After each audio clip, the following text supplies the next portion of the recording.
¿Qué tal, amigos? Bendiciones. Vamos a seguir con nuestra lectura, Guía de Perplejos o Descarriados. Esta es la número 12.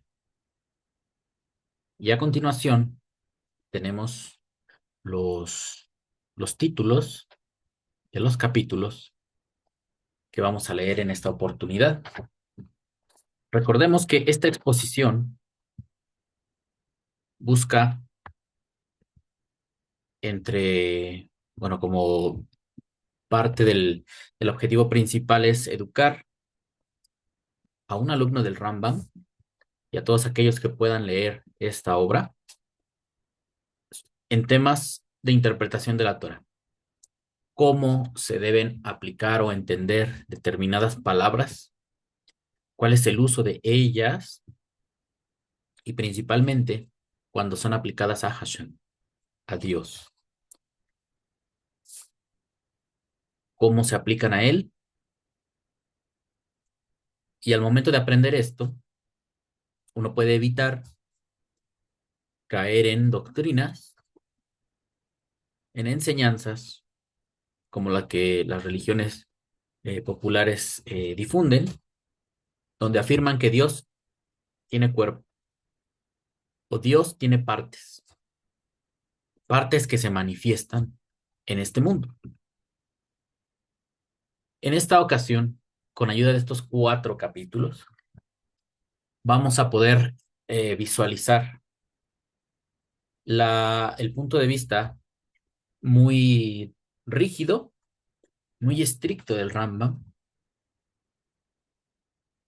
respecto del Shema Israel, de esa sentencia que obtiene Moshe de manera profética. Y al defender esa idea de que Hashem es uno, defenderla al máximo, ¿no? De la expresión en su totalidad, eso obliga a que se descarten todas aquellas teorías o propuestas de que Hashem pueda tener partes. Incluso nos va a decir atributos de los atributos y de cómo no conviene a la esencia de Dios. Aquí nos hablan un poco acerca de los ángeles, la fe, 5 especies de atributos. Va a dar una larga explicación acerca de cómo dar atributos a Dios, concederle dentro de la teología. Eso le hace un ser que podría estar compuesto de partes. Y si nosotros decimos que Hashem tiene partes, entonces Hashem ya no es uno. Meses atrás hubo un poco de debate entre cristianos y gentes de raíces hebreas. Ya saben, el tema eterno de la Trinidad. Por aquí en el capítulo 50, que es el de la fe, va a tocar ahí un poquito acerca de eso. Pero los cristianos que no estudian hebreo, no estudian muy bien, y hay algunos que sí son judíos mesiánicos, que es gente que estuvo en el judaísmo ortodoxo, nacieron como judíos, se desarrollan en esas comunidades y luego las dejan para irse al mesianismo. Bueno, muchos cristianos se basan en las opiniones de esos judíos mesiánicos que sí saben hebreo y tratan de explicar la unidad de Dios a través del nombre Elohim. Y ellos dicen, es que el nombre Elohim implica pluralidad. Por tanto, Hashem es varios. Y mágicamente siempre usan el número 3, ¿no? Es decir, Hashem es varios, no puede ser dos. No puede ser 5, 6, 9, 20, 80. No, tiene que ser el 3 que a ellos les gusta. Bueno, nosotros que también estudiamos, obviamente no vamos a aceptar sus explicaciones porque no tiene sentido. No, no tiene sentido, eso lo hacen más para apoyar su fe. Y está bien, es su creencia, hay que respetarlos, pero no es correcto que hagan eso. Ujú. Pues dentro de las diapositivas, como ha sido el método que he usado, pues es mostrar versículos traducidos, leemos lo que dice el Rambam, aquí una palabra que se va a analizar, la ponemos en grande, cómo se pronuncia y su traducción, y al final tenemos el Shema Israel.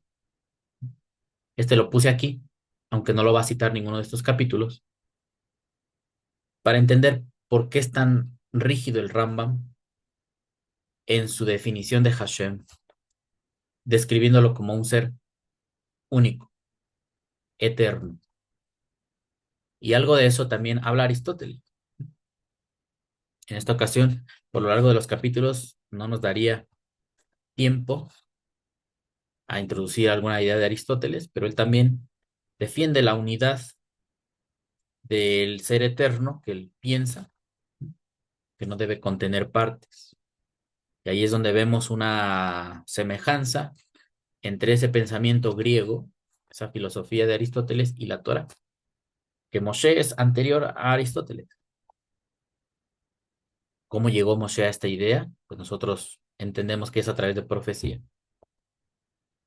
Pero algunos griegos también la empezaron a difundir, no pensando en un dios, sino en una sola sustancia, o sí, una sustancia única, de donde provenían todas las cosas.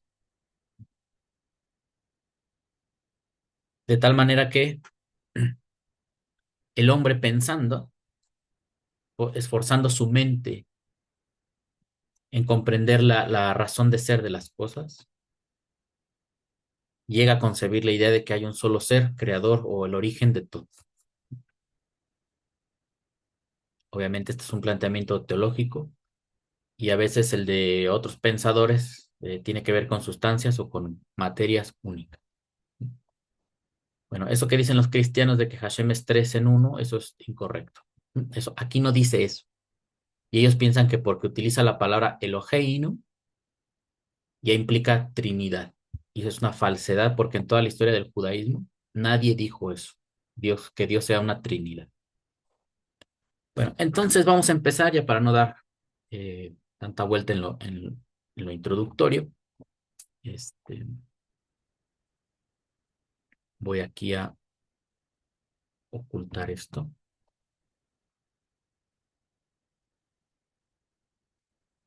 para que solamente quede la imagen. Ahí está. Vamos a empezar con la lectura, capítulo 49, del lenguaje figurado aplicado a los ángeles. Los ángeles son también incorpóreos, inteligencias sin materia, y no obstante criaturas de Dios, según se explicará luego. En el Bereshit Rabbah, sobre Génesis, aquí se equivoca, el libro dice 2:24, pero es 3:24, como está en la diapositiva que usted ve en la pantalla. Según se explicará luego, perdón, se lee la siguiente observación de nuestros doctores. Llámase al ángel la llama de la espada que se revuelve en todos sentidos. El atributo que se revuelve en todos sentidos se añade a causa de que la forma de los ángeles cambia, pues unas veces se aparecen como varones y otras como hembras, ya como espíritus, ya como ángeles. Bueno, en la pantalla tenemos Bereshit 3:24, que nos dice lo siguiente: expulsó al hombre y estableció al oriente del jardín de Edén a los querubín. Aquí tenemos un tipo de seres llamados querubín, que eran los que también estaban encima del arca, o una representación de ellos. Aunque no sabemos exactamente cómo eran, hay gente que lo plantea como que eran una especie de monstruos con partes de leones, osos, con alas de águila, y que de este modo los antiguos, las antiguas civilizaciones como los sumerios o los persas, tenían ese tipo de imágenes para resguardar los templos de ellos. Y algunos piensan que esos querubín los adoptaron los judíos. Rashi explica que la palabra querubín viene del arameo que significa niño, que tiene alguna relación con un niño, con el rostro de un niño. Por eso en otras representaciones se les muestra como si fueran pequeños niños volando ahí. Bueno, aquí solamente nos dice querubín. Dice, y después dice, y la espada ardiente girando para guardar el camino. Vaigaresh et Adam. Expulsó al Adam. Vayashken Mikedem Legan Eden, et querubim. Puso al oriente del Gan Eden a los querubim. Et lahat hajeref y una espada encendida, una espada ardiente. Después nos dice Hamid Hapejet, Hamid Hapejet. Esta expresión es la que está diciendo el Rambam, que les explicaron a ellos en el Midrash, cuando dice que se revolvía para guardar Lishmor et Derech, para guardar el camino. Una espada girando. Dice que esto hace referencia al cambio de forma de los ángeles. Así lo entendieron ellos. Nosotros acá estamos para leer, para escuchar, para analizar. Cada quien debe sacar sus conclusiones. Esta es la explicación que ellos nos ofrecen. El atributo que se revuelve en todo sentido se añade a causa de la forma de que los ángeles cambian. Pues unas veces se parecen como varones, otras como hembras, ya como espíritus, ya como ángeles.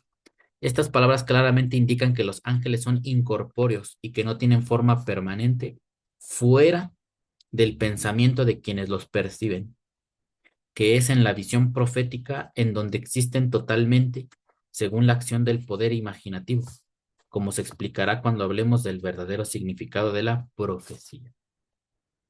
Aquí agrega algo de información. Nos dice que estas percepciones de los ángeles es en la mente de la persona, a veces en sueños. Ahora apenas leíamos la Parashá Vayetze, donde dice que Jacob soñó y que vio a Hashem parado en la cabeza, en la parte alta del sulam, de la escalera. Y aunque eso diga así la Biblia, nosotros sabemos que eran ángeles. Él está soñando. Y nosotros cuando soñamos, vemos un mundo paralelo al nuestro. Vemos personas, vemos casas, edificios, dependiendo de qué se trate el sueño. Y la mente alcanza a recrear todo un mundo. Tiene esa capacidad del cerebro. Pues esos ángeles eran representantes de Hashem. Y por eso el texto dice que es Hashem el que está hablando con él. No porque lo sea. También Moshe dice que hablaba con Hashem en el monte Sinaí, pero sabemos que es un ángel que representa a Dios. Se le trata como si fuera Dios mismo, pero el que estudia judaísmo, el que estudia correctamente la Biblia, hace la distinción. No como nuestros amigos. Dicen, mira, ahí se le apareció Jehová, ahí está Jehová, ya veo como ellos le digan. Aquí está la prueba porque la Biblia dice textualmente que será Dios. Bueno, yo le puedo decir, sí, pero era un sueño. No estaba despierto Jacob. Así que en mi sueño yo puedo ver muchas cosas. Los profetas en sus visiones pueden ver muchas cosas. No son físicos. Los sueños no son físicos, están en la mente de la persona. Seguimos. Bien sabes cuán difícil es para el hombre formarse una idea de lo inmaterial y enteramente desprovisto de cuerpo, como no sea tras arduo y considerable aprendizaje. La dificultad es mayor cuando se trata de quienes no distinguen entre los objetos del entendimiento y los de la imaginación, y solo confían en la facultad imaginativa. Las personas de este linaje, al que pertenece la mayoría de los pensadores, no pueden llegar a resolver la verdad, de verdad cuestión alguna, ni esclarecer ninguna duda. Es a causa de esta dificultad por lo que en los libros proféticos abundan expresiones que, tomadas textualmente, significarían que los ángeles tienen cuerpo, que circulan, están dotados de forma humana, reciben órdenes de Dios, se ajustan a su palabra y llevan a cabo cuanto Él desea, conforme a sus mandamientos. Todo ello sirve solamente para llevarnos a la creencia de que existe el ángel y que es un ser viviente y perfecto, conforme a lo que hemos explicado refiriéndonos a Dios. Bueno, obviamente aquí el Rambam, teniendo un tema tan amplio, tan complejo de tratar, pues lo hace de la manera más concreta posible. Mucha gente como pues, nos han traducido la Biblia, y cuando se utiliza el término malaj que tenemos aquí abajo, un sustantivo, que se traduce como mensajero. La palabra malaj se puede aplicar, como dice aquí, para referirse a seres que aparecen en visiones, que traen mensajes de Dios al que está soñando o al que está teniendo una visión profética. Pero también hay otras aplicaciones. Cuando los reyes tenían un mensaje que enviar a otro rey o a un ciudadano, enviaban mensajeros. El propio Jacob, cuando va a regresar a la tierra de Canaán, dice que envía mensajeros delante de su hermano Esaú. La gente que le gusta mucho el misticismo se inclinan a pensar que Jacob mandó ángeles, seres espirituales, a que lo defendieran y a que pelearan con Esaú, o con los ángeles que protegen a Esaú. Está bien, si les gusta ese tipo de planteamientos, está bien. Pero la Torah está usando la palabra malach para hablar de sirvientes, gente de carne y hueso, que llevan precisamente un mensaje de Jacob para su hermano. Por tanto, cuando Abraham recibe a tres mensajeros en su casa, eran humanos. Ahí lo dice, y fueron tres hombres.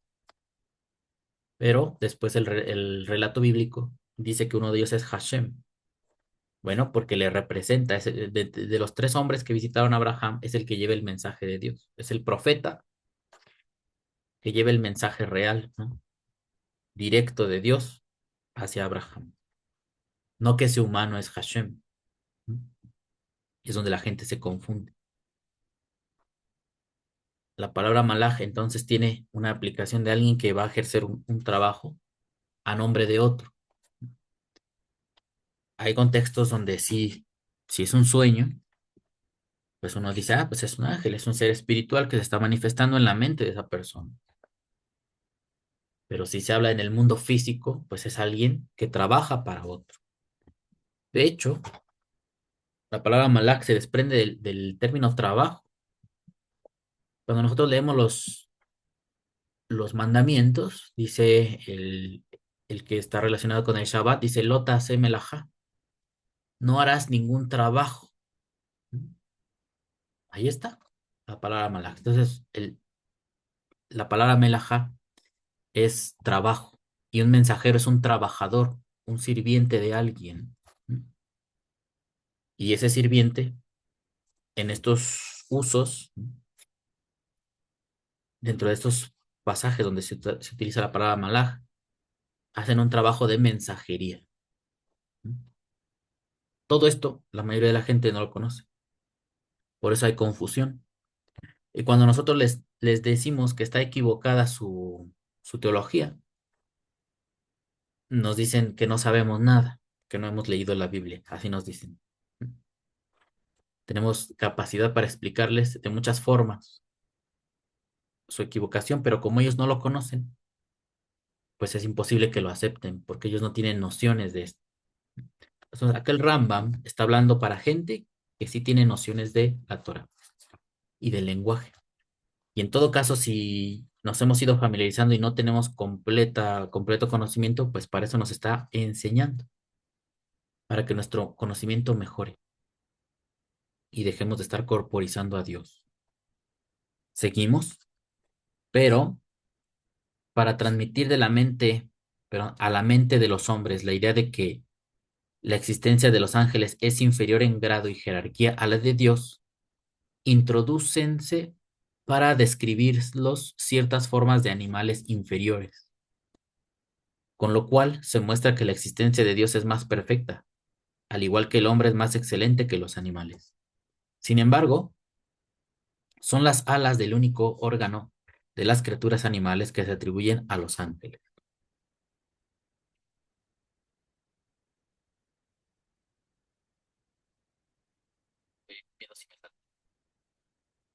Ha sido elegido el vuelo como símbolo para representar la vida angélica, porque es el más perfecto y sublime modo del movimiento de los brutos de la creación. Ahí está. En ocasiones vamos a ver las descripciones proféticas que los ángeles tienen, o los seres superiores, ¿no? Más cercanos a Dios, tienen partes de animales. Están representados con cabeza de buey, cabeza de águila, cabeza de toro, alguno que otro cabeza de humano, o sea, componentes humanos y animales. Mientras que Hashem es como un humano. Así lo ven, un anciano sentado en un trono. Dice aquí el Rambam para que incluso en esos niveles superiores de captación, Hashem es un ser perfeccionado, que es lo que representa el hombre, y los animales son seres inferiores, como en este mundo. Los humanos somos los más inteligentes, el ser que domina el mundo, y los animales están por debajo nuestro. Entonces, esto se hace también en los relatos bíblicos. Hay aún otras razones. El ave en su vuelo se hace a veces visible y se retira a veces de nuestra vista. Se aproxima ahora y se aleja luego. Circunstancias que pueden ser exactamente referidas a la idea de los ángeles, como se explicará más adelante. Esta perfección imaginaria del vuelo no ha sido nunca atribuida a Dios, por ser exclusiva propiedad de los frutos. Así es el lenguaje de la redacción. Nos dice que dentro de las capacidades de los animales, una que implicaría la rapidez y algo pues muy especial es el vuelo, la rapidez con que se mueve un ave, se retira y se va y no la podemos ver más. Eso se le atribuye a los ángeles porque así son, vienen rápidamente de manera inadvertida, aparecen a los hombres, les dan su mensaje y después se retiran y ya no saben por dónde se fueron. Es por eso que dentro de las descripciones de ellos se les atribuyen alas. Es lo que explica el Rambo.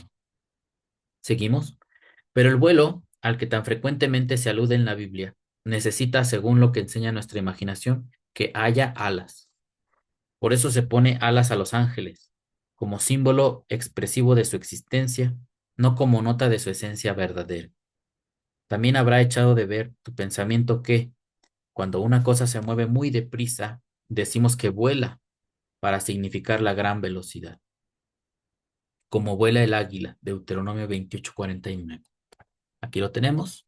Dice, Yisha Hashem Eloheja, Goy, Merahok, Miktseja Aret, Kaasher Yide, ¿m? Kaasher Yide Anashar, que planea. La palabra Yide es planear, ¿m? Como el águila, y la expresión de águila es Nashar, que la tenemos. Y la primera Hei, pues es el artículo, ¿m? Anashar. Goy Asher Lotishma Le Sonó, o Le Shonó. Y lo tenemos. Esta expresión es nashar y la palabra que hace referencia al vuelo, en este caso es cómo planea el águila, es esta, yide, esta de aquí. Bueno, es el versículo que utiliza el Rambam para ilustrarnos el vuelo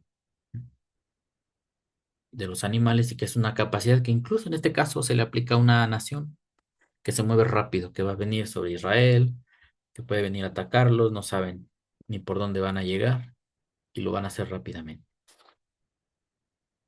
Vuela el águila más rauda que ninguna otra ave, y por eso es la imagen del símbolo. En fin, las alas son los órganos, literalmente las causas del vuelo. De aquí que el número de alas de los ángeles corresponda en la visión profética al número de causas que determinan el movimiento de una cosa. Pero de esto trataremos en otro lugar. Ahora sí, pasamos al punto de la fe. Así inicia la lectura, el capítulo de la fe. Nos dice, graba bien en tu pensamiento mientras lees el presente tratado, que yo no entiendo por fe la mera declaración que pronuncian los labios, sino algo que aprehende el alma.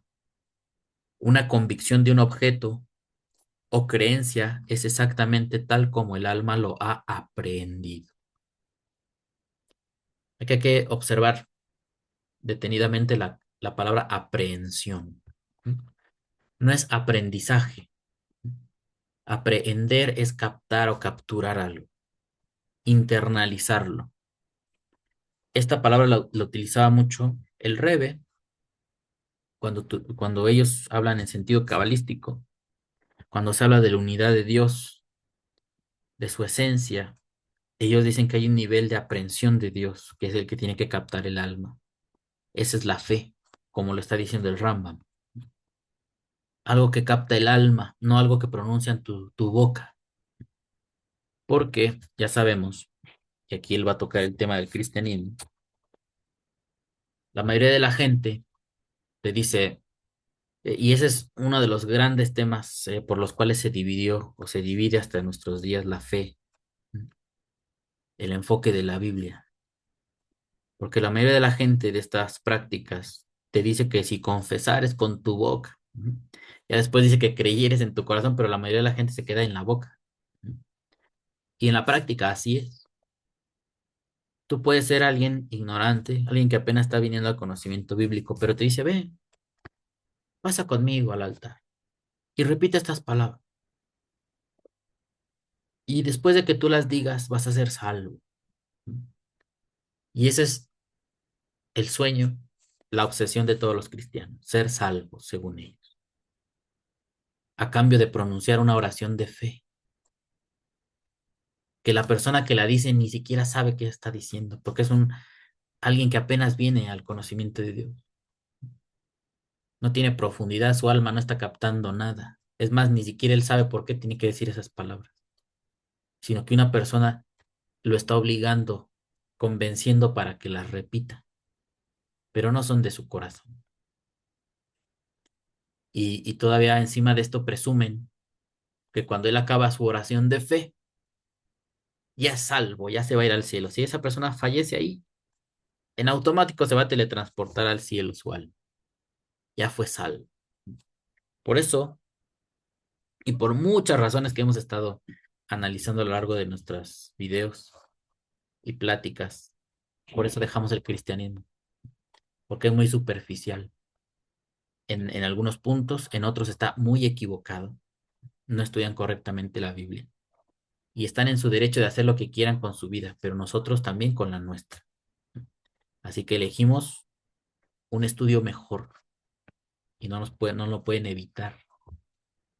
Y esto que estamos haciendo aquí, lo que yo estoy haciendo para ustedes, compartir estos razonamientos, es para que crezcamos y no se trata de ir a pelear con ellos. Es que hagan de su vida lo que quieran. Nosotros vamos a luchar por mejorar. Entonces nos dice aquí que es lo que capta el alma en la profundidad, no es lo que dice la boca. Hallarás no pocas gentes ignorantes que profesan artículos de fe sin que respondan a idea alguna de ellos. Tal cual como se los digo, la persona que hace la oración de fe no sabe qué está diciendo, ni qué implica su oración, pero le dicen, repite conmigo, cierra tus ojos, dobla tus rodillas. Vamos a hacer una oración de fe para que seas salvo. La persona ni enterada está de lo que está diciendo. Pero bueno, a ellos les gusta eso. Seguimos. Cuantos creen que Dios es uno y declaran, sin embargo, que tiene muchos atributos, pronuncian su unidad con los labios y afirman su pluralidad con el pensamiento. Así, la doctrina de los cristianos, que dicen que Dios es uno y trino, y que los tres son uno, parecida es la creencia de los que dicen ser Dios uno, pero con muchos atributos, y que sus atributos son uno con Él, negando la corporeidad y afirmando su absoluto desligamiento de la materia, como si bastara encontrar juegos de palabras en vez de fundamentos de creencia. Ahí le da un codazo, un golpe directo a la Trinidad, que es un despropósito. No se puede esperar otra cosa de la gente que no estudia la Torah. Y aquí algunos piensan, o si lo vemos así de su forma simple, también está acarreando contra los cabalistas. Porque los cabalistas dicen que Dios tiene, o que las sefirot son 10 atributos de Dios. las 10 sefirot de Dios. Y entonces se pensaría que los cabalistas también son una especie de idólatras o de negadores de la unidad de Dios. Conforme vayamos leyendo los temas siguientes, nos vamos a dar cuenta, por eso puse el Shema hasta el final, que el Rambam se ciñe a este dogma, vamos a decirlo así, se puede ver como un dogma que estableció Moshe por medio de la profecía que él tenía. Shema Israel, Hashem Eloheinu, Hashem Echad. Y puse lo demás aquí viene una explicación en la Torat Emet, donde nos dice por qué estas letras están en mayúscula. ¿Mm? Que con las dos se forma la palabra Ed, que es testimonio o testigo. Y que los israelitas existen, los israelitas que comprenden la unidad de Dios, son gente que conoces y ellos son los que van a dar testimonio fiel de que Hashem es uno y que no tiene partes. Lógicamente, los que están en otra orden de ideas, ellos no son todavía gente apta para hablar de la unidad de Dios, como hizo Moshe. Pasó algo en la semana, en nuestra lectura de Parashá Vayetze, donde dice que, oh, aquí he visto a Hashem, ¿no? O dice que el personaje que ve Jacob en esa visión es Hashem mismo. ¿Mm? Y los versículos hacen ver como que él está enterado del nombre de Dios. Pero eso es un arreglo de los escribas. Porque Moshe dijo que los patriarcas no le conocieron a él como Hashem, sino como Elohim o El Shaddai.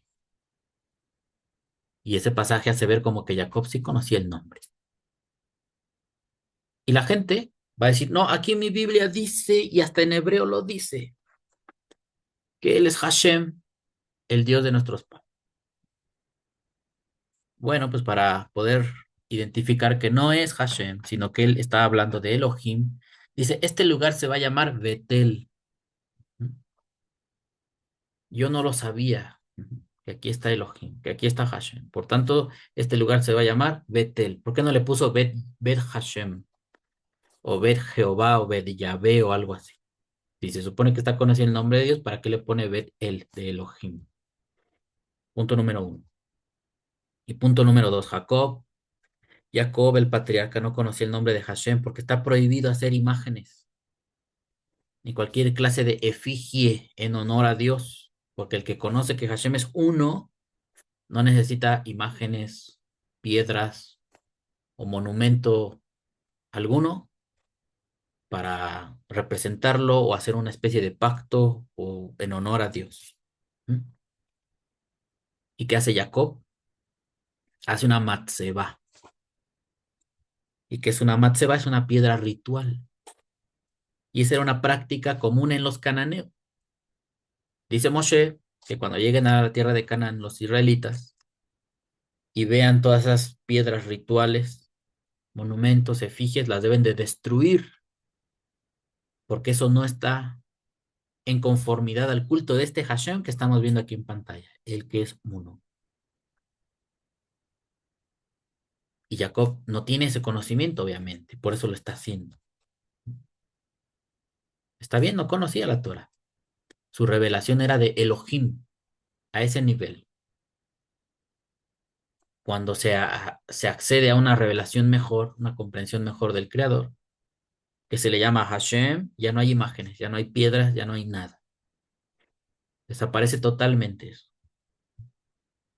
Entonces, incluso hasta con los actos de Jacob, podemos deducir que él no conocía a Hashem en este nivel. Y el Rambam se está yendo a lo más estricto. Podemos aquí oportunamente hacer una anotación sobre este tema. Dice Shema Israel, este es un imperativo. Oye, oye, Israel. Después nos dice Hashem Eloheinu. Hashem nuestro poder superior. Y ellos dicen, ahí está, aquí la pluralidad. Pluralidad. No se hable más. Son tres dioses en uno. Mentira. Aquí dice que Hashem,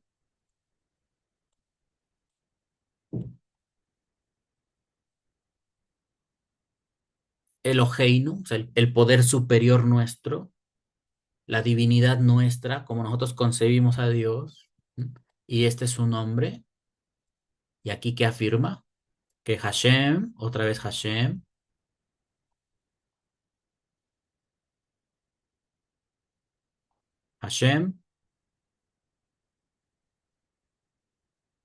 Ejad.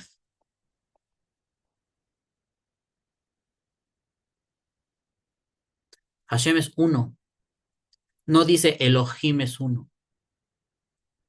La unidad de esta palabra, Ejad, el peso de la palabra, recae sobre Hashem, no sobre Elohim, que ellos dicen que es la pluralidad. Moshe entiende que el que es uno es Hashem, Elohim no es uno, porque en sí misma la palabra Elohim ya es plural.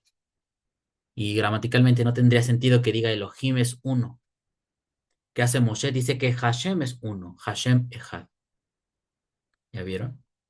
Ni siquiera eso tan elemental saben, ni pueden identificar, porque están obsesionados con su teología.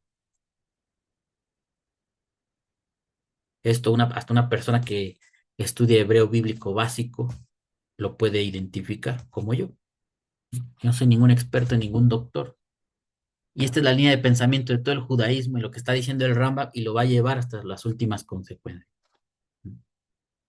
Por eso dice, como Hashem es uno, Hashem no tiene pedazos, no tiene partes, no tiene atributos. Es un ser puro, único. Eso es muy difícil de comprender para el hombre. El Rebe lo dijo,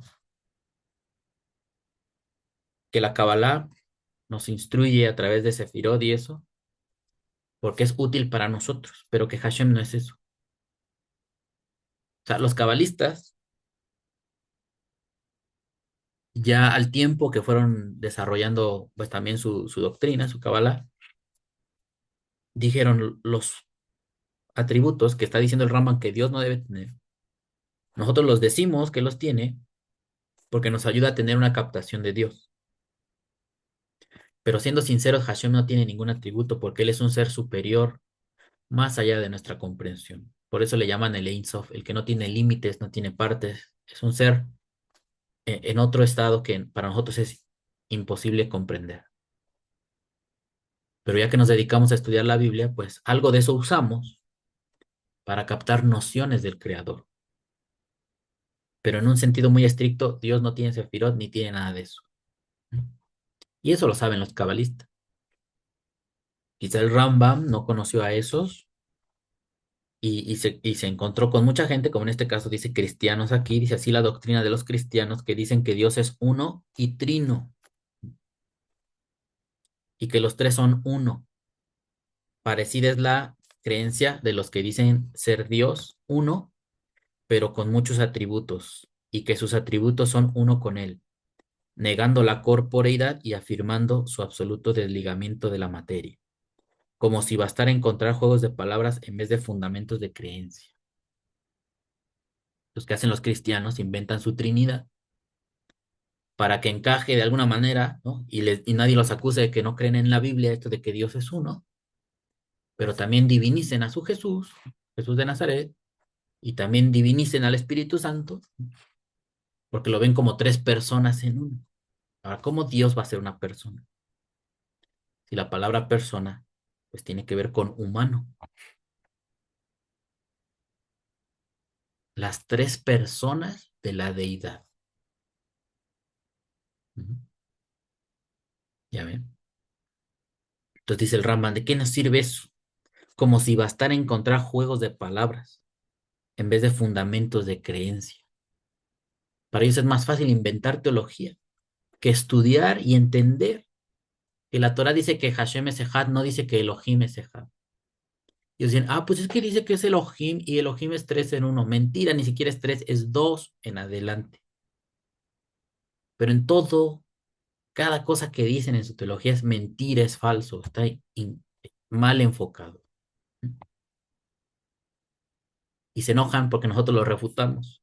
Los que se pongan a estudiar para que no digan cosas que no. Y luego todavía dicen, los judíos están mal, no conocen Biblia, tienen un velo como el de Moisés, no saben hebreo. Ahora los cristianos le dicen a los judíos que no saben hebreo. El Rambam no sabe hebreo, Shimon Bar Yochai, Rashi, Arizal, nadie. Todos son una bola de ignorantes. Hay que ir a preguntarle a los cristianos que nos enseñen hebreo, ¿no? Porque los javis judíos no saben nada, son unos pobres, ignorantes. Fíjense, hasta esos extremos llegan, pobres amigos. Pues ahorita yo dirijo estas palabras un poquito duras porque el tema así lo exige, debatiendo las ideas. Pero esto no significa que tenemos derecho a irlos a insultar. Algunos se lo merecen porque son muy groseros, pero ni así. Ya nosotros exponemos, seguimos aprendiendo. Incluso si esto después lo podemos mejorar, estaremos dispuestos a eso. Pero también se les tiene que confrontar cuando ellos así lo exijan. Que ya ven que a veces tocan en la puerta de la casa, algunos. Que bueno, los testigos de Jehová creo que no son tan trinitarios, o no son trinitarios, pero hay otros que luego te quieren predicar en la calle y hablarte cosas que ni saben ellos. Pero bueno, vamos a continuar. Dice, tú renuncia a tus deseos y hábitos, sigue tu razón, estudia cuanto voy a decirte en los capítulos que siguen acerca de la necesidad de rechazar los atributos de Dios. Y entonces te convencerás plenamente de lo que he dicho y serás de los que verdaderamente conciben la unidad de Dios, no como aquellos que la proclaman con los labios y la niegan con el pensamiento, de los cuales se ha dicho, cerca estás tú de su boca, pero lejos de sus entrañas. Jeremías 12:2. Así reprendía o instruía a Jeremías en su época a los judíos.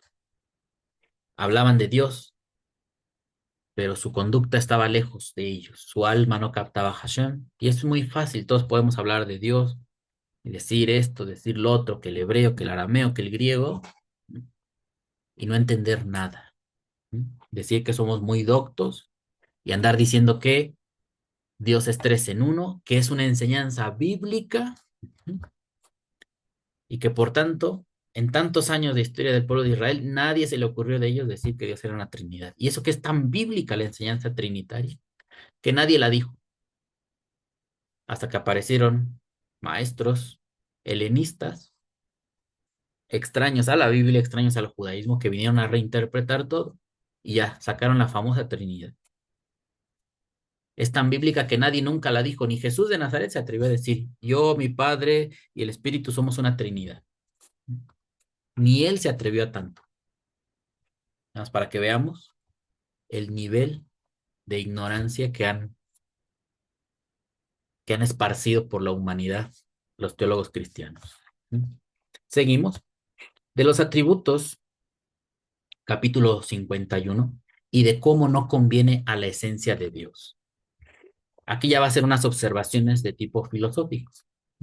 Si tenemos como base que Hashem es uno, y aparte se afirma que Dios es un ser superior, eterno, y esta esencia no cambia, es una esencia única, no hay otra como Él, por eso es un ser único, no comparte su esencia con otro, no hay otro Dios como Él, no hay otro ser que se parezca a Él. Entonces, como es una sola esencia, no se concibe que tenga partes o cualidad. ¿Por qué? porque las cualidades de alguien se desprenden de dividir a alguien de dividir la esencia de alguien en un fragmento, ¿no? O en fragmentos. Ejemplo, yo soy Cristian, soy un humano, pero si tengo cabello, si no lo tengo, si soy enojón, si no lo soy, si soy rubio o soy moreno, se puede saber si se ve una parte de mí nada más. Si se me ve la cabeza, van a decir, pues tiene poco pelo o ya se está quedando calvo, porque están viendo una parte de mí. Y en base a ver esa parte de mí, pueden generar algún atributo que explique mi existencia. Pero como Hashem no tiene partes, ¿qué atributo le vas a deducir si no hay una parte de él que puedas observar? Les voy explicando esto para que sea más fácil digerir el tema.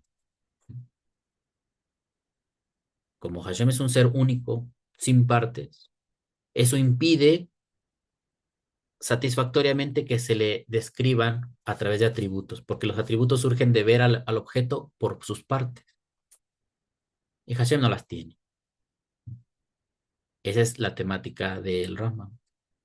Y los cabalistas lo entendieron, por eso dicen, todo esto es importante mientras somos humanos, mientras estamos en este mundo, pero Hashem es más allá de todo lo que podamos decir. Seguimos. Hay muchas cosas cuya existencia parece evidente y manifiesta, y que no requerirían ser demostradas si el hombre las hubiera dejado en su estado primitivo. Tales son el movimiento, la libertad del hombre, las propiedades naturales que perciben los sentidos, el calor del fuego, el frío del agua y otras del mismo linaje. Sin embargo, unas veces porque se afanan en el error, otras porque persiguen particulares designios, los hombres han difundido falsas ideas y establecido doctrinas contrarias a la naturaleza real de las cosas, negando la existencia de lo que perciben los sentidos, o afirmando que existe lo que no existe. Por lo cual, los filósofos han sido solicitados para que establecieran con pruebas lo que debiera ser por sí mismo evidente, y para que negaran fundamentalmente la existencia de cosas que solo existen en la imaginación de los hombres. Así, Aristóteles demostró la existencia del movimiento porque había quien lo negaba y refutó la realidad de los átomos porque algunos la afirmaban. Cuando leía yo el libro al inicio, dije, ¿cómo que Aristóteles negaba la existencia de los átomos? Si hoy día en la ciencia eso está comprobado. Obviamente Aristóteles es de una época antigua, es del año 300, bueno, 33 hacia atrás. Creo que murió en el 332. Lo vimos la vez pasada, no alcancé a memorizar el dato. Del año 300 al casi 400 antes de la era común, antes de Jesús, es que vivió Aristóteles. Y lo que cabía entonces aquí reflexionar es qué idea del átomo es la que pudo haber contradicho Aristóteles. No pudo haber sido la idea moderna del átomo porque no existía, sino cuál es la idea del átomo a la que él se opuso.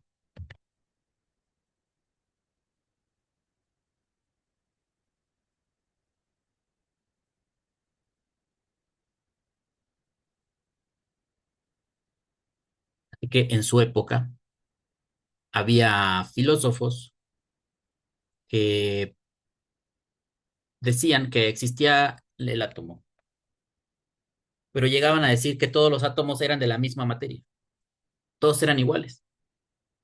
Y uno dice, bueno, pues ahí entonces sí tiene razón Aristóteles de negarlo, porque pues él veía una pared, una roca, y veía la madera, y veía un metal, y no es creíble que todos los átomos sean del mismo tipo. Y había quienes decían, existen átomos y todo es el mismo átomo para toda la creación. Y esa idea como que no le hacía gracia a Aristóteles. Decía, no tiene lógica. Acá no, tenemos en internet, podemos encontrar algunas referencias acerca de su pensamiento. Es muy amplia la obra de él. Yo la estoy leyendo desde el principio. Todavía no encuentro esa parte. Por ejemplo, si nos preguntamos cuál es el modelo atómico de Aristóteles, encontraremos información que dice Aristóteles había creído que toda la materia estaba hecha de cuatro elementos: fuego, agua, tierra y aire. Esta teoría se llamó continuista. Como Aristóteles era un sabio, la gente aceptaba la teoría de los cuatro elementos y el avance del estudio de la materia quedó estancado durante varios siglos. Incluso el Rambam le hace sentido esto de los cuatro elementos.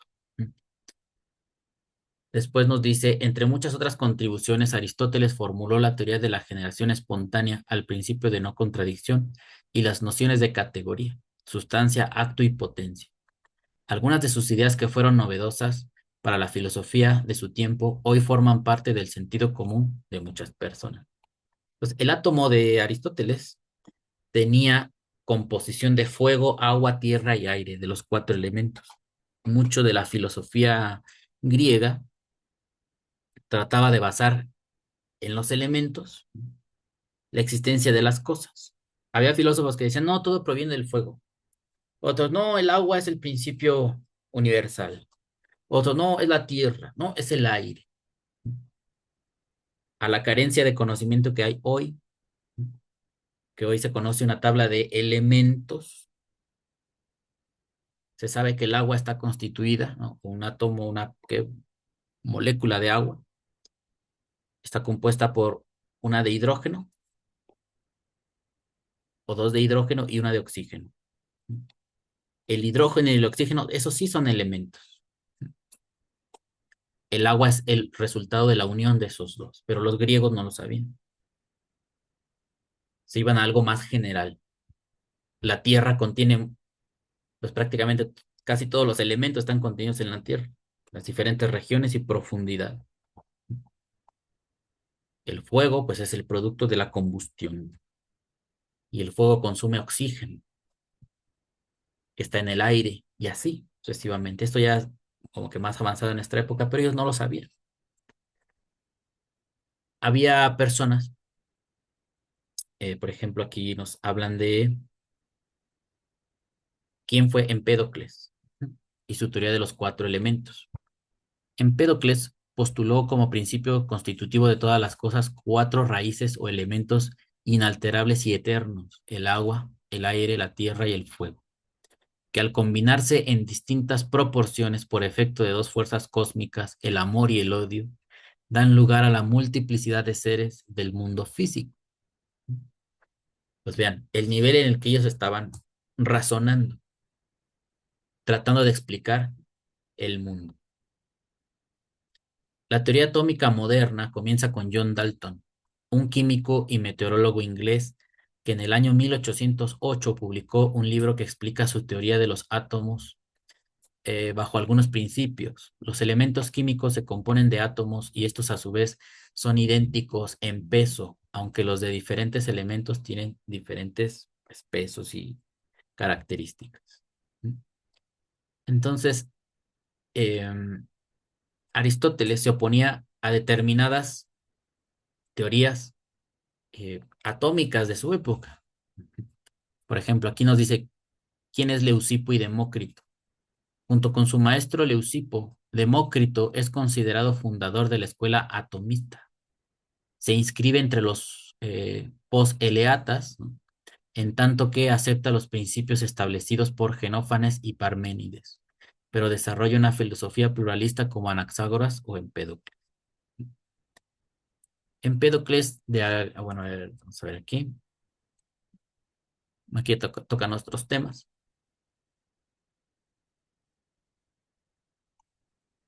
Dentro de estas teorías, cuando se afirma que un átomo de una sola sustancia es lo que compone a toda la materia, lógicamente Aristóteles pues se va a oponer a ello porque dice no puede ser.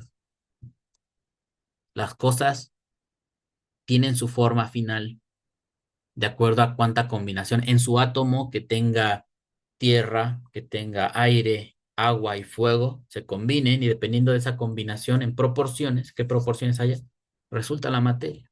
A eso le parecía más plausible. Para nosotros ya ni eso es plausible. ¿Mm? Entonces, era necesario hacer aquí un breve paréntesis para poder visualizar algo de lo que Aristóteles contradecía. ¿Mm? Porque dice que Aristóteles demostró la existencia del movimiento porque había quien lo negaba y refutó la realidad de los átomos porque algunos la afirmaban. Él tenía su propia teoría de los átomos y negaba la de otros. Seguimos. Al mismo orden de argumentos corresponde la necesidad de rechazar la existencia de atributos esenciales referentes a Dios, porque es una verdad por sí misma evidente que el atributo no es inherente al objeto al cual se adscribe, sino sobreañadido a su esencia, de donde se sigue que es accidente. Si el atributo denotara la esencia del objeto, sería mera tautología, como si dijéramos que el hombre es el hombre, o simple explicación de un nombre, como en el hombre es el animal que habla. Bueno, aquí el Rambam dice los atributos. Un atributo describe solamente una parte de un ser, de un objeto. Y el atributo no hace referencia a la esencia de ese ser. Por ejemplo, yo soy un hombre y si tengo mucho cabello, como ahorita daba yo el ejemplo, si tengo poco cabello o me rapo la cabeza, van a decir, tiene el atributo de ser muy peludo. Sí, pero si ya no soy peludo, si se me cae el cabello o yo me lo quito solo, ¿ya dejo de ser hombre? No, sigo siendo hombre. Así que tener cabello, tener características, atributos, eso no describe mi esencia. Por eso dice Aristóteles. Entonces, pero Aristóteles y el Rambam, ¿no? O ese tipo de análisis los trae de Aristóteles. El Rambam dice, ¿cómo yo voy a poder describir a Dios con atributos que en todo caso nos referían de él cosas externas? Pero para que él tenga cosas externas, él debe estar compuesto de muchas partes. Y la Torah nos dice que Hashem es uno. Entonces no es compatible dotar a Dios de atributos, porque Hashem es una esencia pura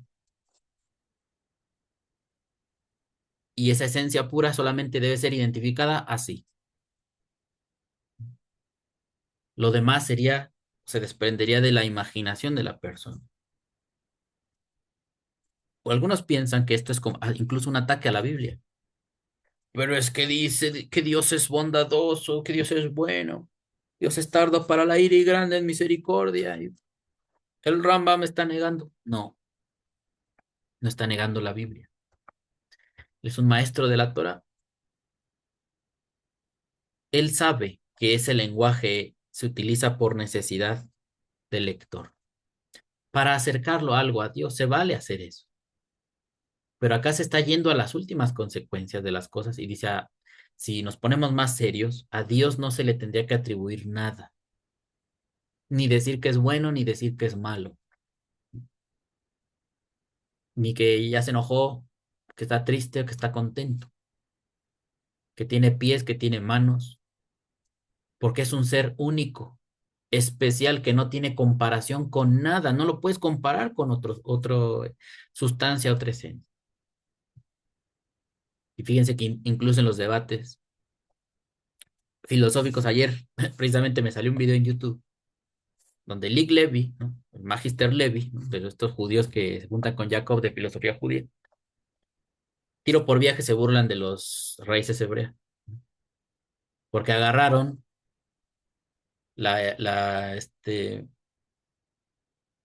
¿cómo decirlo? El uso, ¿no? Como ejemplo, una mandarina para describir a Dios. Y estaban diciendo que Jesús es como un gajo de la mandarina. No es la mandarina, sino es un pedazo de la mandarina. Jesús de Nazaret para ellos es un pedazo de Dios que vino a la tierra a hacer lo que tenía que hacer. No es el Dios en completitud, pero sí es un pedazo de Dios que se fragmentó y se vino acá a hacer una misión especial. Se estaban burlando de ellos, porque es ilógico comparar a Dios con una fruta. Hashem es un ser supremo, no tiene comparación. Tú no puedes explicar a un ser de esa naturaleza con cosas que tú conozcas, porque no tiene comparación, no tiene sentido. Y en lugar de ayudar a aprehender algo, a captar que el alma capte algo, estás entorpeciendo la fe de la gente, los estás volviendo idólatras, que dependan de la figura de un humano para creer en Dios. ¿Se entiende? Entonces dice el Rambam eso. Por eso no es correcto darle atributos, porque para tener atributos tendríamos que identificar partes donde residen esos atributos y Hashem no las tiene. Esto es llevando la idea a sus últimas consecuencias, a la forma más estricta. Continuamos. El atributo tiene que ser una de estas dos cosas, o la esencia del objeto que definimos, y en este caso es mera explicación del nombre, o algo diferente del objeto, una propiedad extraña que se le añade, y entonces el atributo es un accidente. No puede haber creencia en la unidad de Dios, como no sea admitiendo que Él es una sustancia simple, sin composición y sin pluralidad de elementos. Uno, desde cualquier punto de vista, que se le considere indivisible de toda suerte y por toda causa, incapaz de forma alguna de pluralidad, objetiva ni subjetiva, como se demostrará en este tratado. Pues como nos enseñan los expertos en el hebreo, cristianos, cuando dice Shema Israel, Hashem es uno, Hashem nuestro Elohim, Eloheinu, Hashem es Echad, Hashem Echad, está diciendo que Dios es una pluralidad según ellos. Pues qué curioso que el Rambam, que era un ignorante que no sabe hebreo, saben más los cristianos, ¿qué dice aquí? No puede haber creencia en la unidad de Dios, como no sea admitiendo que Él es una sustancia simple, sin composición y sin pluralidad de elementos. Ellos dicen que porque se utiliza para describir a Dios el nombre Elohim, ahí ya contiene la pluralidad. Qué raro que el Rambam no supiera. Pobre hombre ignorante, no sabía lo que decía. Aquí dice que Hashem es un ser, una sustancia simple, sin composición y sin pluralidad de elementos. Uno desde cualquier punto de vista que se le considere indivisible de toda suerte y por toda causa. Incapaz de forma alguna de pluralidad objetiva ni subjetiva, como se demostrará en este tratado. Entonces, como dice, indivisible. Y acá estaban proponiendo ayer, en el video que hizo el Magister Levi, que Hashem es como una mandarina a la que le arrancan un gajo y ese gajo es Jesús. Y la mandarina, pues el resto se queda allá arriba en el cielo, ¿no? Así más o menos. Ellos sí dividen a Dios. Está bien, es su creencia. Nosotros no vamos por ese camino. Y acá estamos entendiendo por qué no vamos. No es nada más porque yo no quiero. Seguimos. Ya viene dentro de la lectura este párrafo que tenemos aquí en la diapositiva. Algunos pensadores han llegado a decir que los atributos de Dios no son ni su esencia ni algo extraño a su esencia. Dicha afirmación es como la que ciertos doctrinarios hacen hablando de las ideas, es decir, los universales. No son existentes ni inexistentes, fíjense, ¿eh? O como la de otros, que dicen que los átomos son inextensos, pero mantienen, perdón, un átomo de espacio ocupado. Que el hombre no tiene libre albedrío, pero es responsable de sus actos. Ahí está. ¿Por qué pasa esto? Porque el humano es necio. Porque dicen Dios es uno, pero también es tres en uno. Y como yo quiero que sean las dos cosas, tengo que caer en contradicción. Y no me importa hacer el ridículo en un debate, en una exposición de ideas, diciendo Hashem es uno y ahorita es tres en uno. Acá es dos en uno, aquí es uno en uno. Acá es una mandarina, acá es un gajo de mandarina nada más. No tienen ni siquiera la capacidad de analizar lo que están diciendo. ¿Cómo es que decían, los átomos no tienen extensión, pero sí ocupan un pedazo de espacio? O por fin, ¿tienen extensión o no tienen? Porque quieren que sus teorías encajen con todo, y es lo que hace el cristiano. Cuando le presentan a Dios en el Nuevo Testamento, pues es un Dios diferente al del Antiguo, como ellos le llaman. Y tienen que elaborar toda su teología para que parezca que los dos es el mismo, aunque se caiga en la contradicción. De que un Dios está muriendo, un pedazo de Dios está muriendo en la cruz, y luego dicen, no, es que no se murió Dios, se murió el cuerpo de ese hombre que habitó Dios. Entonces ese no era Dios, era como Dios poseyendo a un humano. No, no, no, era el mismo que existe desde siempre, pero se despojó de ser Dios para poderse morir y después se volvió a convertir en Dios para subirse al cielo. Así, así de absurdo. Es todo este tema. Y el Rambam nos está trayendo acá la razón. Es que el ser humano es libre. Más bien, no tiene libre albedrío. Pues si ya todo está determinado por Dios, ¿por qué nos culpa de nuestros actos? Ah, el humano es responsable de sus actos. Oye, pero si ya todo está determinado por Dios, ¿por qué me va a castigar? Si Él quiso que yo naciera pecador y que vaya a ser pecador durante mi vida. No, es que usted se debe arrepentir, pero ¿para qué me arrepiento si Dios me creó para el infierno? Todos modos voy a llegar allá, haga lo que haga. Y ahí están los teólogos, confundiendo a la gente, en lugar de ofrecernos algo que valga la pena oír. Seguimos con el Rambam. Nos dice acá, todas esas cosas no son más que palabras y no existen más que en el lenguaje, no en el pensamiento ni mucho menos en la realidad.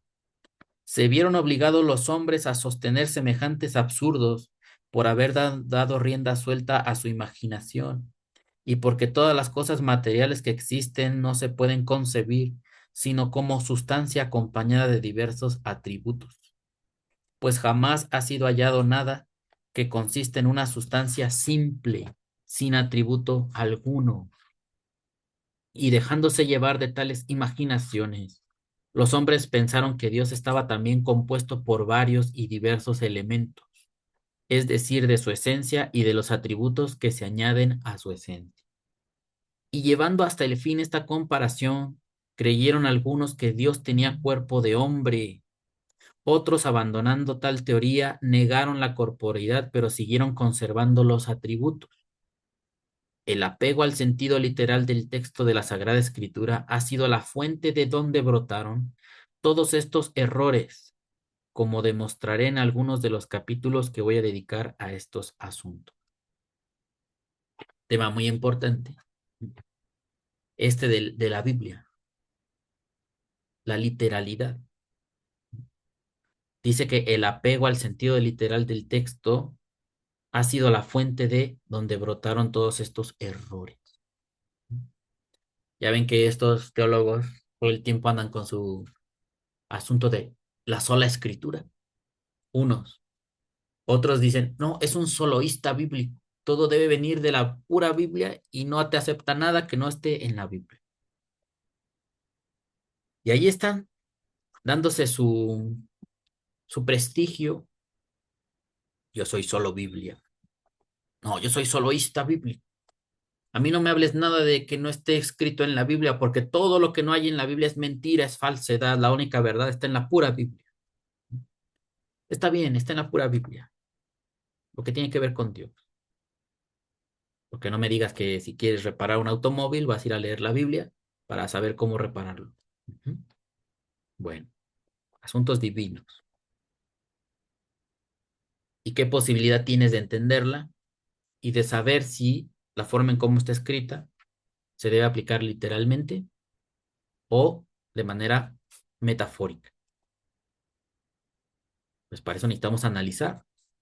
Y una vez que obtenemos una interpretación, hay que tratar de aplicarla en el mundo. de qué modo funciona y cómo es que da resultados. Pues, pero la gente cuando abusa del sentido literal, dice el Rambam, es que fue cometiendo estos errores. Luego se enojan y dicen, entonces, ¿qué es literal y qué es metafórico? Que no tienes cerebro para hacer tú la distinción. No puedes tú hacer esas indagaciones, esas observaciones. Prefieres confiarte de un credo bíblico, de un concilio donde un grupo de gente te dice, María es la madre de Dios. Y ahí van todos como borregos detrás a decir que María es la madre de Dios.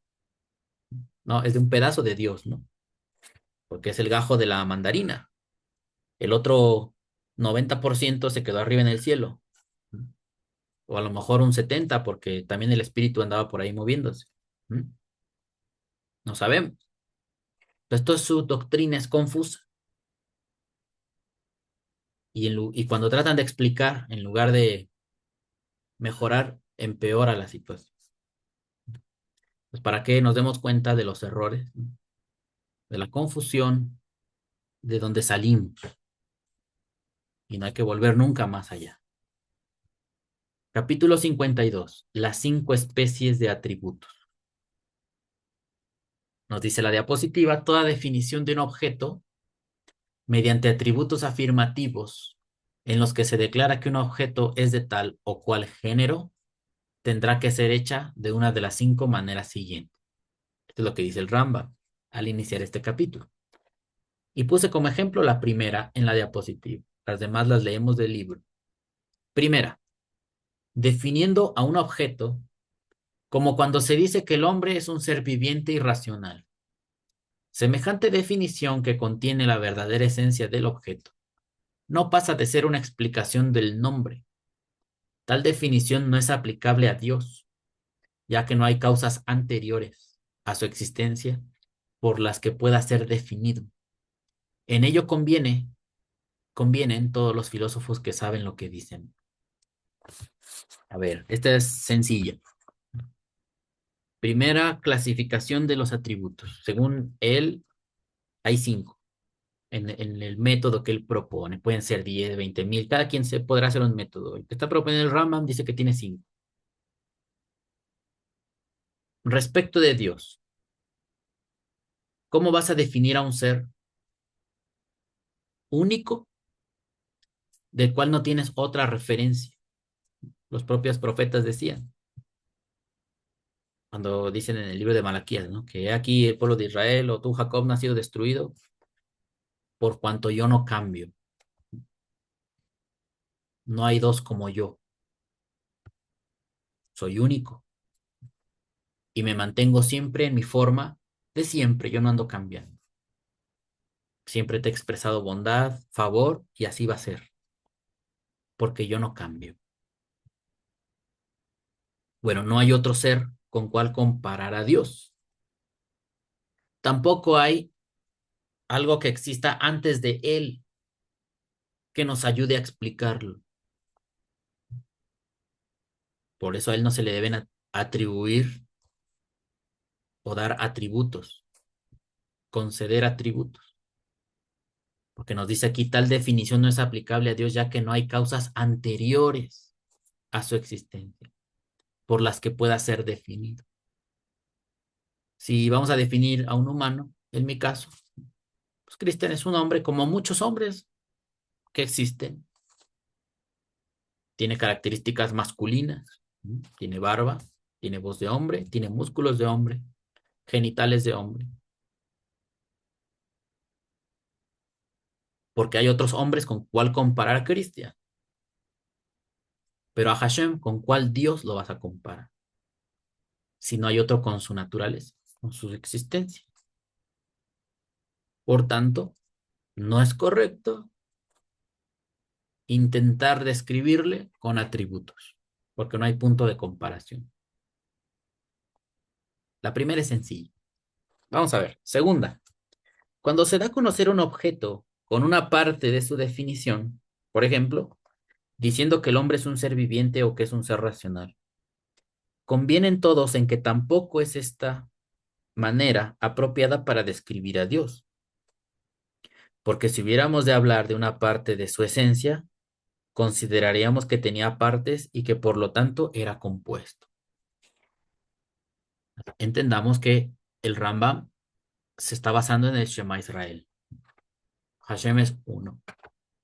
Y este Ejad no tiene partes. Y si yo digo que Hashem tiene racionalidad, es una parte de él, la parte con la que él piensa. Y si digo que está vivo, pues debe ser otra parte de él o parte de su esencia que lo hace estar vivo. Pero esa parte que lo hace estar vivo no es la misma es la que le provee su inteligencia. Debe ser otra parte, así como nosotros. Nuestro cerebro es el que nos provee de los pensamientos. Yo no pienso con la mano. Si a mí me quitan la mano, yo sigo pensando. El pensamiento reside en el cerebro. Yo sí estoy compuesto por partes. Aunque se ve un solo ser, tengo órganos y cada uno de esos órganos tiene una función. Hashem no, es un ser divino, superior. Seguimos. Tercera, cuando se describe un objeto mediante algo diferente de su verdadera esencia, algo que no complementa ni declara la esencia del objeto, en cuyo caso la descripción se refiere a una cualidad. Pero una cualidad es más genérico, en su más genérico sentido, es un accidente. Si describiéramos a Dios de tal manera, daríamos a conocer un sustrato de accidentes, razón suficiente para rechazar la idea de que Él posea cualidad, ya que semejante noción discrepa por completo de la verdadera concepción de su esencia. O si Hashem es uno, el hecho de que tenga accidentes, eso implica en el lenguaje de los filósofos que tenga modificaciones.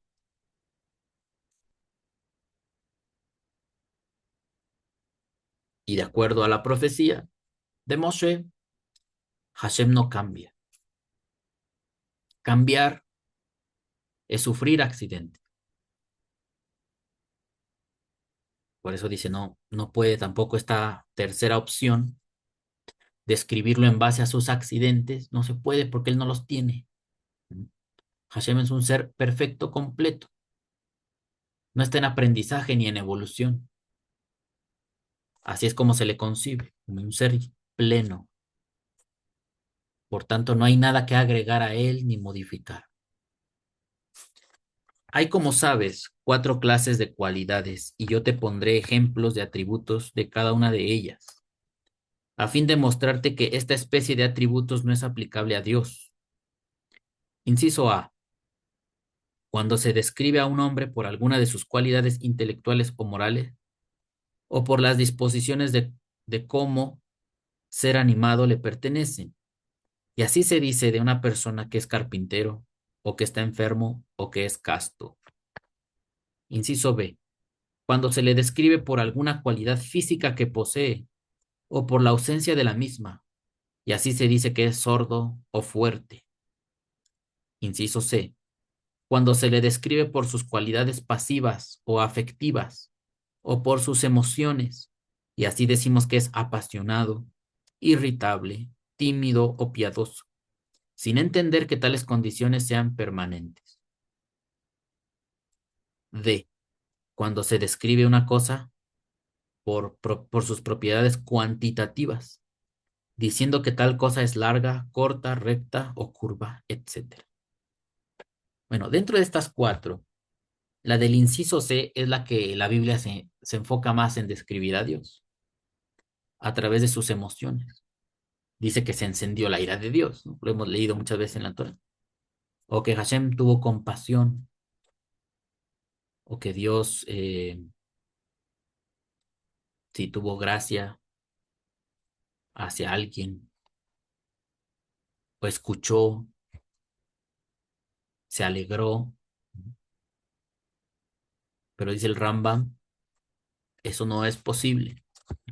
y en un sentido más estricto de la esencia de Dios no corresponde. Seguimos. Medita acerca de todos estos atributos y hallarás que no pueden ser empleados para referirse a Dios, que no es una magnitud susceptible de cantidad. Por ejemplo, si nos preguntamos cuánto pesa Dios, cuánto mide, no sabemos, no hay forma de saberlo. La Biblia dice que la misericordia de Dios o que alguna cualidad de Él es amplia como la tierra, ¿no? Porque es una referencia que el humano tiene de algo inmenso, pero nunca dice, o cuando se habla del cabod de Dios, el peso de Dios. Kabod Hashem, pero es una forma de transmitir que está presente en ese lugar, no que hay una báscula que lo está pesando. No es eso. Seguimos, que no es una magnitud susceptible de cantidad, ni puede ser afectado y no posee cualidades emotivas, no está sujeto a condiciones físicas, ni es un ser animado en el que puedan darse disposiciones del alma. Se sigue de aquí que ningún atributo de cuantos comprende el epígrafe de la cualidad en su más amplio sentido puede ser predicado de Dios. Esto nos lleva a una comprensión más allá como la que hablan los cabalistas. Unos dicen, es que el Rambam está en contra de los cabalistas. Está en contra, está explicando algo para que no nos vayamos de lleno a los atributos de Dios. Y sepamos, como los propios cabalistas lo reconocen, que son estrategias para nuestro estudio. Porque siendo seres finitos, pues sí, todo lo que conocemos lo dividimos. A ver, cuando una persona estudia a la universidad, tiene varios maestros que le imparten asignaturas y todo lo que comprende la disciplina que él va a estudiar, se lo dividen en ramas del conocimiento que le van a ayudar a ser abogado, que le van a ayudar a ser arquitecto, tiene que estudiar matemáticas, geometría, cálculo diferencial y computación para manipular los planos en computadora. Tiene que estudiar muchas asignaturas. Nosotros la realidad no la aprendemos en un solo instante. Todo lo que hacemos es por partes, todo. Pero con Hashem es diferente. Él es un ser superior. Y como todo lo hacemos por partes, incluso al creador lo queremos dividir en partes para tratar de entenderlo, porque eso es nuestro método. Nuestro cerebro aprende de a poco.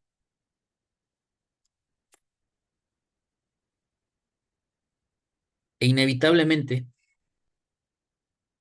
las características que identificamos en nosotros se las trasladamos a Dios. Si yo me enojo, digo, ah, Dios también se debe enojar, ¿no? Si yo siento amor, ah, de seguro que Dios también me ama. Ah, si yo estoy alegre, de seguro que Dios se alegra cuando estudiamos la Torah. Y así el hombre hace eso. Pero el Rambam está diciendo, todo eso es inadecuado. Se hace, está bien. Hay una parte de esto que se entiende y se disculpa, incluso hasta es benéfico para el hombre, pero desde otro punto de vista está incorrecto. Muchos dicen, ¿y por qué Dios no interviene con las guerras y con los abusos de los pobres y contra los niños? ¿Y por qué no se molesta y viene y mata a los malos? Y es un ser superior, está más allá de lo que a nosotros nos enoja. Es más, si nos fuéramos a dentro de este análisis, parece que a él no le enoja eso. Está en otro plano de existencia, es una mente superior. Él desata aquí consecuencias porque le atribuimos la justicia. Tarde o temprano, a los que hacen mal, lo van a pagar, porque es un sistema de inteligencia divina en lo que vivimos. Ya que nosotros le agregamos, ah, Dios lo hace con furia, Dios se va a vengar, Dios me ama, Dios me cuida, Dios esto, eso es un extra, un plus que nosotros le damos. Pero ¿qué tal que Hashem no siente amor por nadie? Él simplemente actúa y hace lo que tiene que hacer, y no porque tenga sentimientos como yo los tengo. Es un ser superior. Bueno, a algunos les puede dar miedo esto, pero es parte del quehacer filosófico en temas bíblicos. Seguimos. En suma, estas tres clases de atributos, los que describen la esencia de una cosa, una parte de la esencia o la cualidad de la esencia, son claramente inadmisibles refiriéndose a Dios, pues implican una composición que, como se probará, no cabe en el Creador, que es absolutamente uno. Ahí está. La forma en cómo el Rambam entiende el Shema, la frase que usted tiene en la pantalla. Shema Israel, Hashem Eloheinu, Hashem Echad. Él dice, Hashem es absolutamente uno. Eso impide pedazos, partes, gajos de la mandarina. Nada de que se transforme en humano y se muere y se destransforma y se sube y se baja al cielo. Todo eso no es correcto, no corresponde. Porque es estar explicando a Dios con cosas que son posteriores a Él. Y entonces cuando nosotros tratamos de explicar algo, un objeto, nos basamos en algo anterior o semejante, pero Dios no tiene semejantes como para que le podamos explicar. Así que quererlo explicar con materia es inadecuado y es lo que generalmente hacemos. Seguimos. Cuarta de las 5 especies de atributos. Cuando se declara lo que es una cosa en relación a otra, sea al tiempo, al espacio o a un individuo diferente, como cuando decimos Said, padre de fulano o socio de sutano, o que vive en tal sitio o que vivió en tal tiempo. Esta clase de atributos no implican necesariamente pluralidad ni cambio en la esencia del objeto descrito, porque el mismo Said puede ser a un tiempo el socio de Amru, el padre de Bakr, el maestro de Khalid, el amigo de Said y habitar en cierta casa y haber nacido en cierto año. A primera vista, parece que estos atributos pueden ser empleados refiriéndose a Dios, pero un examen más cuidadoso nos convencerá de su inadmisibilidad. El tiempo es un accidente del movimiento. El movimiento es una de las condiciones a las que solo los cuerpos materiales están sujetos. Y como Dios es inmaterial, no puede haber relación alguna entre el tiempo y Dios. Fíjense acá el Rambam tratando de enseñar un poco de física y demostrando que no puede aplicarse a Dios. Los cuerpos se desplazan, como lo entienden los físicos. Un cuerpo físico se mueve a cierta velocidad y esa velocidad es comprendida en función del espacio que recorre y el tiempo que tarda en recorrer ese espacio. Entonces tenemos la distancia, ¿no? Vamos a ver, una pluma. La velocidad se expresa en distancia sobre tiempo. Y esto está aplicado a objetos físicos. Pero ¿dónde está Dios? ¿Qué clase de objeto es Dios? Inmaterial. Entonces, ¿cómo puedes decir que Dios ocupa una distancia o la recorre, que Dios se movió o que Dios está dentro de la esfera del tiempo si esto lo que hace es envolver, afectar cuerpos físicos? Dice el Rambam. Entonces, estas dos categorías no incluyen a Dios. Fíjense, dice, el movimiento es una de las condiciones a las que solo los cuerpos materiales están sujetos. Y como Dios es inmaterial, no puede haber relación alguna entre el tiempo y Dios. Ya ven, por eso los profetas Siempre describían a Dios como un ser eterno, un ser superior, por el simple hecho de que no es físico, lo libera del tiempo o no lo aprisiona en el tiempo, como usted lo quiere entender. Por parecidas razones, demostraríamos que no puede haber relación entre Dios y el espacio, o entre el Creador y sus criaturas, ya que Dios tiene existencia absoluta y todos los demás seres solo existencia posible. Ahí está. Por todo lo cual, erraríais si aplicases atributos afirmativos a Dios, en sentido literal, aun cuando solo se refiriesen a relaciones y aunque sean estos atributos los más apropiados, ya que no implican que exista una pluralidad de cosas eternas o que tengan lugar algún, perdón, o que tenga lugar algún cambio en la esencia de Dios, cuando sufren mudanza las cosas con las que Dios está en relación. Algunos tratan de definir a Dios o querer explicar acerca de él con lo que tiene contacto, con lo que tiene que ver con Dios, no con él mismo, sino cosas tal vez con las que él interactúa. Podría tener un poco más de sentido, pero de todos modos no aplica. Y después nos vamos al quinto tipo de atributos, según el Rambam. Esto también lo podemos cuestionar. No significa que el Rambam tiene la verdad absoluta. Si usted ve algún defecto, alguna situación, lo puede criticar, contradecir y desecharlo. Pero vamos a escuchar, vamos a leer qué dice. La número 5. Cuando se describe una cosa o ser por sus acciones. Por acciones no quiero decir la disposición o capacidad inherente para realizar cierta obra, como en las palabras carpintero, pintor o herrero, pues estos términos corresponden a la categoría de las cualidades que antes mencionaba. Lo que quiero decir es la acción que el ser ha llevado a cabo, como cuando digo que Said hizo esta puerta, construyó esta pared o tejió este vestido. Nosotros vemos a Dios descrito como un creador, el que creó el universo. Y de ahí se dice Dios es el creador. Creo que aquí todavía no es. Más adelante va a decir que hasta los filósofos pensaban decir si Dios es el creador, ¿está bien eso? ¿O sería más correcto evadir decirle el creador,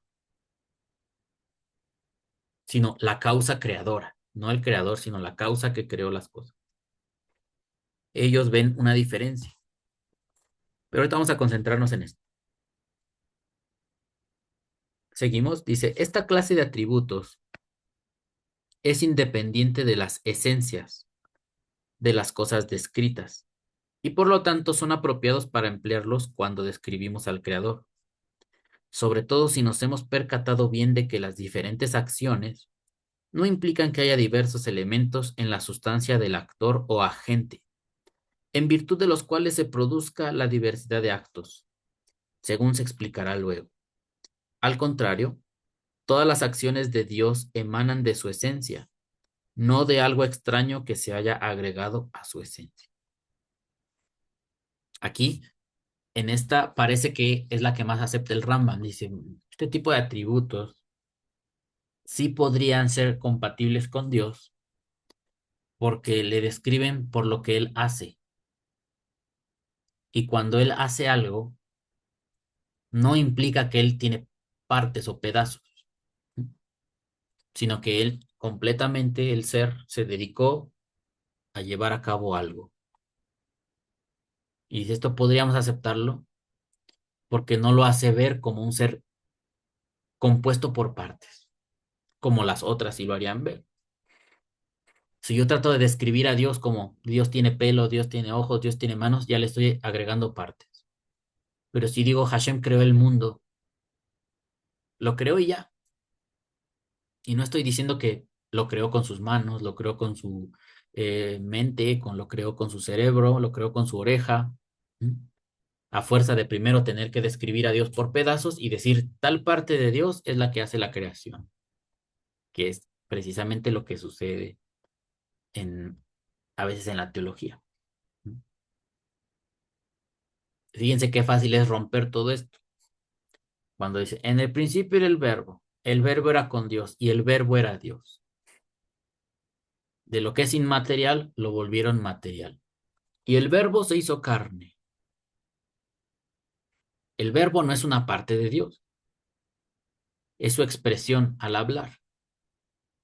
Bueno, para hablar necesita tener boca, ya le estamos poniendo una parte que es una boca, pero digamos, todavía se salva, porque Moshe decía, y vino palabra de Dios, o Dios me habló y me dijo, está bien.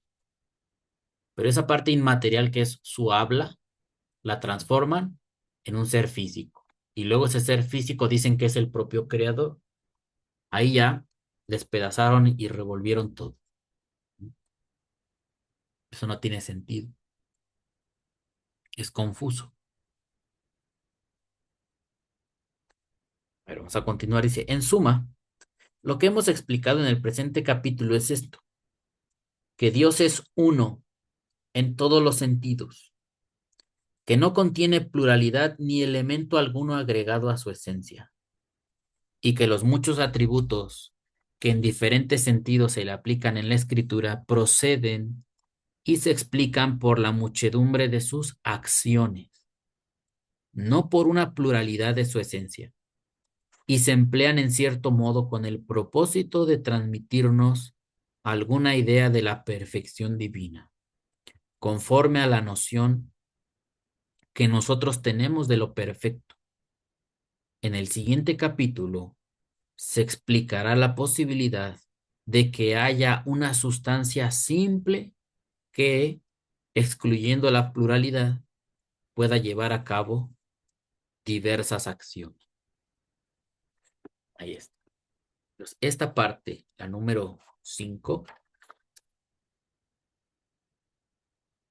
describe una o atribuciones, pero respecto a las obras de ese ser,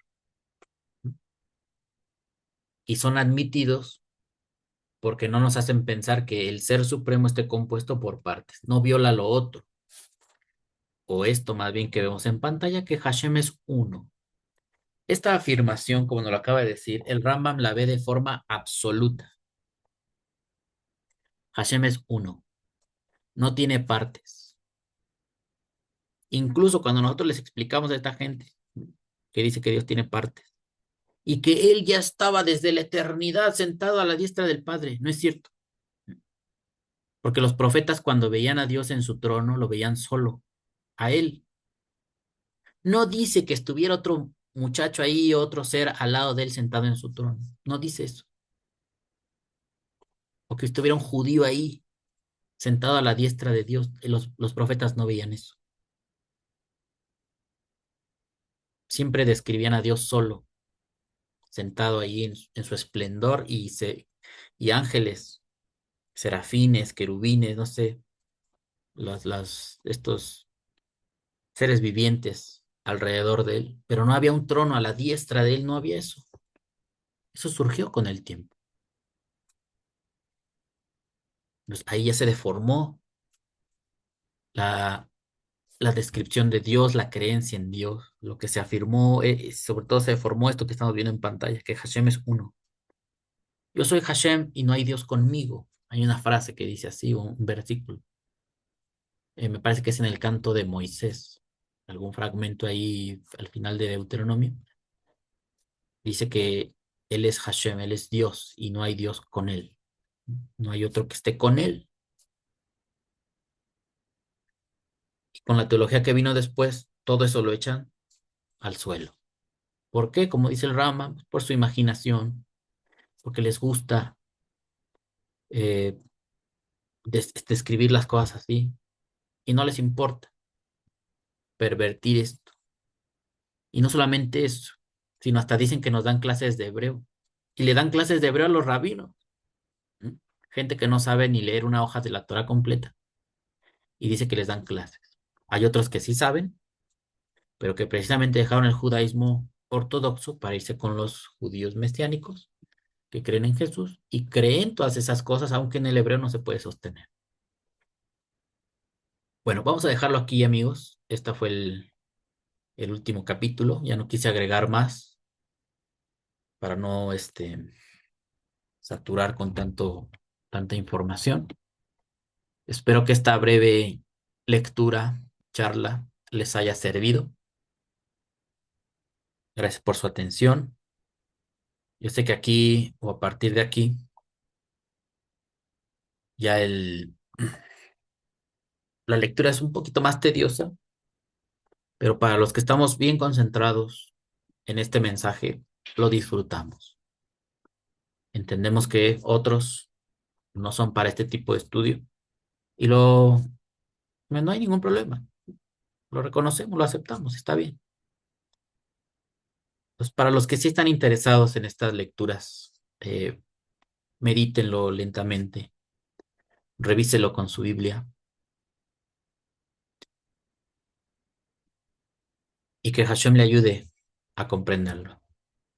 Incluso como veíamos de la historia de Jacob, en ese estado en el que él estaba, en su comprensión de Dios, todavía se dedicó a erigir una matzeba en honor a Dios, dice que la ungió y que cuando yo regresare, si todo esto se cumple, aquí este lugar va a ser Betel, la casa de Dios. Ese era un ritual de tipo pagano, idolátrico, que hacían también los demás pueblos, piedras sagradas. Nosotros ya para este tiempo y con lo que enseñó Moshe y lo que ha desarrollado el judaísmo, ya no hacemos ese tipo de cosas, porque no está correcto, no está bien. El patriarca no accedía al conocimiento del nombre de Dios. Nosotros apenas estamos empezando, pero ya nos debe alcanzar para no corporizar a Dios ni hacer ese tipo de actos que no corresponden. Y que en todo caso era algo que provenía de otros cultos. Y hay una prohibición de no servir a Dios. ¿Mm? Se prohíbe servir a Dios como sirven los demás a sus dioses. Por tanto, si ya hemos mejorado en nuestra lectura, en nuestra comprensión, pues no vamos a servir a Dios lo que sea que captemos de Él, como lo hacen los demás. Tiene que haber una clara distinción entre lo que ellos hacen y dicen, y entre lo que nosotros hacemos y decimos. Vamos a dejarlo hasta aquí, amigos. Gracias por su atención. Que Hashem los bendiga. Sigamos siendo libres para estudiar la Torah. Hasta pronto.